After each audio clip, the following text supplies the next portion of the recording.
Hey guys, Dave here. I just wanted to make a quick video talking about the Five Nights at Freddy's movie. There's been a lot of controversy about it, so I just want to talk about it quickly.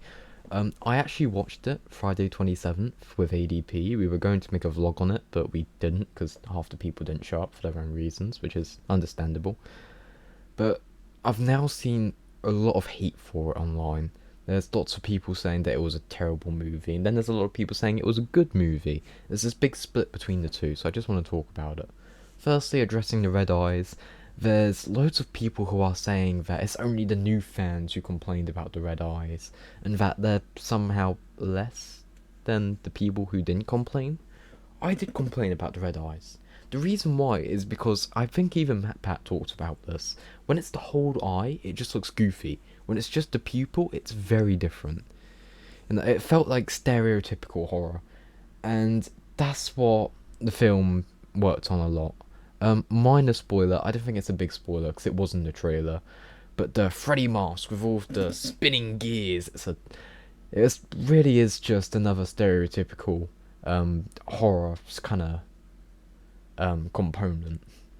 The only purpose it really serves is it's there to make this big climatic scene of like James Bond villain style, the lasers going up the board about to cut him in half, and he's trying to find a way to quickly break out of it before it kills him. It's that kind of thing, you know. He's strapped into the chair, this spinning blade machine is coming closer to cut his face into pieces, and he's got to really quickly break out the machine and get out of it. It just serves the stereotypical horror purpose of having some tense moment where they're in immediate danger of this device which will kill them if they don't quickly find a way to escape it in time. It's just that stereotypical trash, and that's what the eyes were as well. Talking about the actual film itself, I actually think it was a good film. It was a terrible horror film. It wasn't scary. There were some good jump scares. I kept seeing people around me everywhere jumping every time there was a jump scare, which it wouldn't have been a FNAF movie without. So there was plenty of those, and plenty of people were scared by those. I think they were actually fairly well placed. You knew they were coming. That's my only issue. You knew the jump scares were coming. That's the problem which FNAF faces though. You get jump scared when you lose, so you know that a jump scare is coming, and that's what makes it less scary.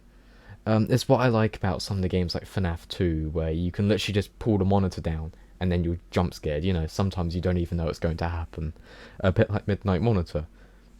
You can get a jump scare because you click onto another camera and find a new entity and you just weren't expecting it at all. You're expecting to see something there, but you're not expecting floating baby up in your face like this, so, you know, it scares you. That's how a good jump scare should be done, but we'll ignore that. It was a terrible horror film because it wasn't really scary. But as a game adaptation, I think it was absolutely brilliant. The story was great. There's a few holes in it, but I'll address that a little later. Of course, it's going to have a few side effects from translating a game to a film. The lore was different to the game series.